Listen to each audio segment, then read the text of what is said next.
Welcome to On Deck with Mike Stewart.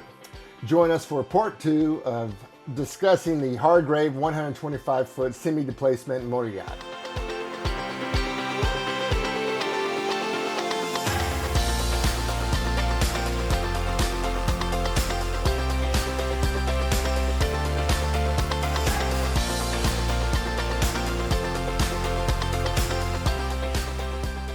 So we were just talking about the Hargrave 125. It cruises at a respectable 15 knots.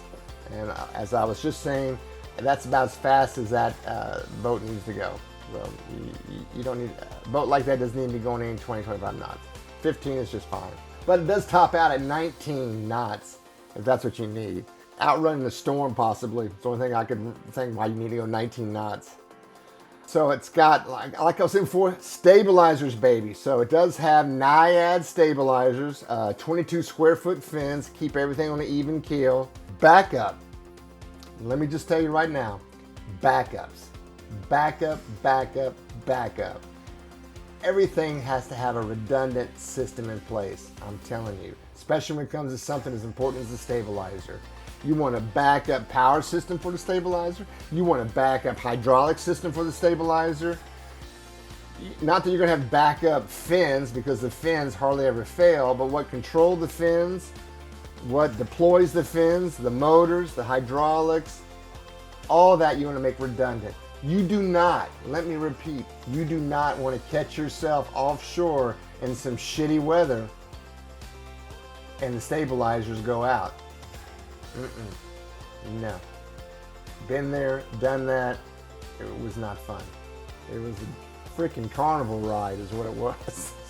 Nobody was having a good time. And we still had like 8 hours to go.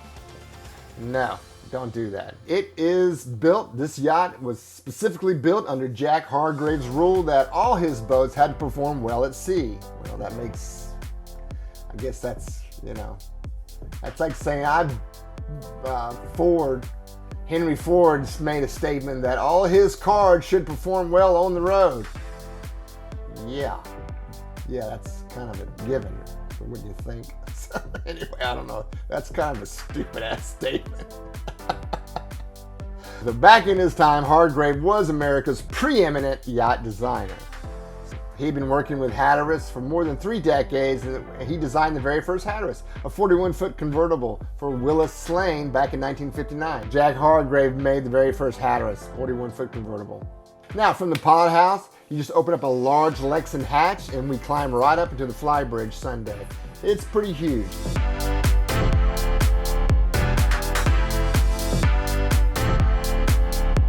It is huge.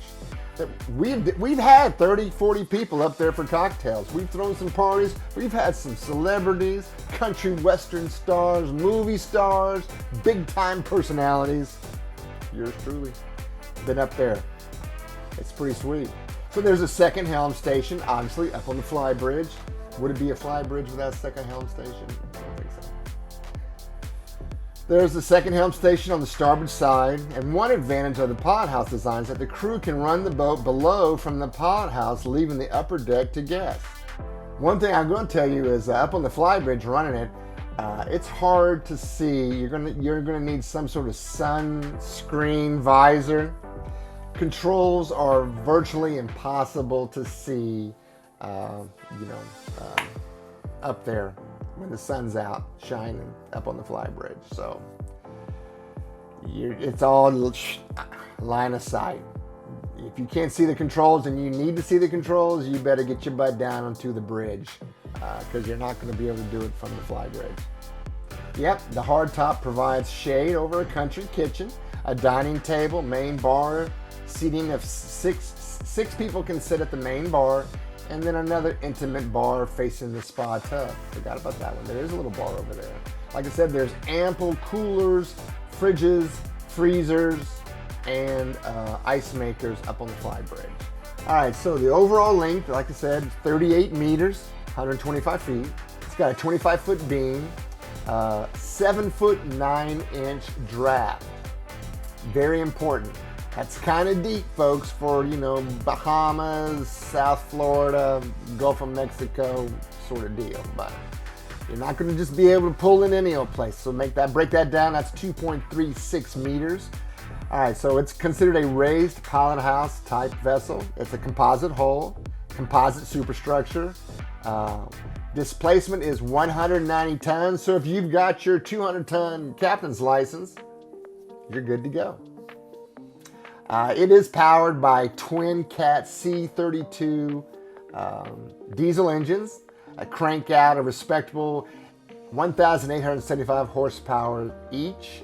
The gearbox is a ZF 3150 transmission, and it's got a 5-blade bronze propeller. So propellers, obviously. Each engine, each transmission, each shaft, 2 propellers, 5 blades, bronze. Make sure you slap all that antifile stuff on them, that zinc. You don't want them to corrode. And make sure you got all your zincs, your sacrificial zincs in place. Keep that stuff looking good. So like I said, the top speed is 19 knots, cruising speed right around 15 knots. Fuel capacity is a respectable 8,000 gallons of diesel or 30,283 liters of diesel. The water capacity is a little on the skinny side. So we're only looking at 700 gallons or 2,650 liters of fresh water capacity. So you might want to think about putting a water maker on board, unless you're going to be in close range to get fresh water all the time. You're constantly going to be sucking up that fresh water. 700 gallons, man. We've had like 2 guests on board and they'll go through that easily. All right, so like we discussed earlier, the range at 8 knots, about 4,000 nautical miles. That's sweet.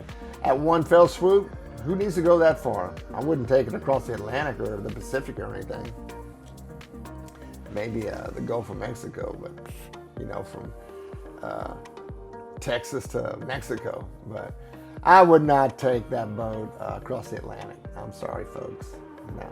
You want to put that on a yacht transport, in case you're not familiar with those. They're these big, giant tanker-like vessels that sink down. You drive your boat on board. They deballast them, chain them all down, chalk them all down, and then they take them across. And then you can have like a deckhand or engineer, somebody, a mate on board to do your long list of honeydews while it's making its 2-week trip across the ocean. And then everybody else can take a break, a much needed holiday. And then it's well worth it. It saves you the wear and tear. A trip across the Atlantic, especially if you're a charter boat, even a private yacht. By the time that thing gets across, man, it's going to be ragged out. It's going to take you a week just to detail it. You're going to have soot and salt and stuff everywhere. The engine room's going to look like shit. I'm just telling you, for real. This is how it is for real. You're probably going to have a crew of 3 or 4 on there. People are just going to be up there on autopilot, boom, eating, sleeping, and that's it. So it's going to be ragged out when you get over there, and then you got, so save the wear and tear on the engine, save the wear and tear on it, put it on a yacht transport. Don't even think about taking it long distance. You don't need to be taking that boat for it. If you have to take it 4,000 nautical miles, you can. I don't suggest it. So it's got 2 Naiad 525 roll stabilizers. It does have hotel power provided by 2 40 kilowatt Cat generators. Obviously, Jack Hargrave designed it. He's the naval architecture behind it. The interior design, you can do whatever you want to. It comes with interior design by Shelley.